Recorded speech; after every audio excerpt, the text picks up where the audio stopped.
Middle ఈస్ట్లో మళ్లీ యుద్ధ మేఘాలు కమ్ముకున్నాయి. ఇరాన్ తీరుపై అమెరికా అధ్యక్షుడు డొనాల్డ్ ట్రంప్ తీవ్ర స్థాయిలో విరుచుకుపడ్డారు. నిరసనకారులపై హింసను ఆపకపోతే సైనిక చర్య తప్పదు అని అల్టిమేటం జారీ చేశారు. అటు ఇరాన్ కూడా వెనక్కి తగ్గడం లేదు. అమెరికా గనుక దాడికి దిగితే అది ప్రాంతీయ యుద్ధానికి దారితీస్తుందని హెచ్చరించింది.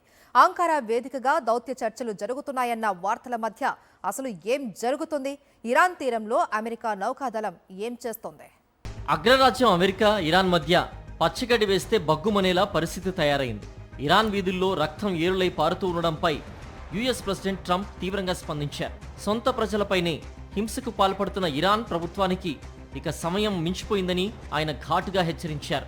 కేవలం మాటలకే పరిమితం కాకుండా ఇప్పటికే యుఎస్ఎస్ అబ్రహాం లింకన్ నేతృత్వంలోని భారీ నౌకాదళాన్ని ఇరాన్ తీరానికి పంపింది వైట్ హౌస్. అణు కేంద్రాలపై గతంలో జరిగిన దాడుల కంటే ఈసారి తీవ్రత ఎక్కువగా ఉంటుందని ట్రంప్ చేసిన హెచ్చరికలు ప్రపంచవ్యాప్తంగా కలకలం రేపుతున్నాయి. అయితే అమెరికా బెదిరింపులకు తాము భయపడే ప్రసక్తే లేదంటోంది ఇరాన్.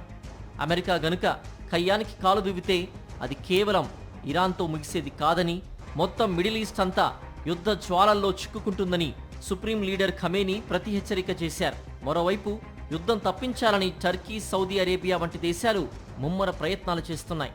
అంకారా వేదికగా ఇరు దేశాల ప్రతినిధుల మధ్య రహస్య చర్చలు జరుగుతున్నట్లు సమాచారం. అటు అణు ఒప్పందం, ఇటు మానవ హక్కుల ఉల్లంఘన, ఈ రెండు అంశాలపై ట్రంప్ పెడుతున్న ఒత్తిడికి ఇరాన్ తలొగ్గుతుందా లేక యుద్ధానికే మొగ్గు చూపుతుందా అనేది ఇప్పుడు $1 మిలియన్ ప్రశ్న.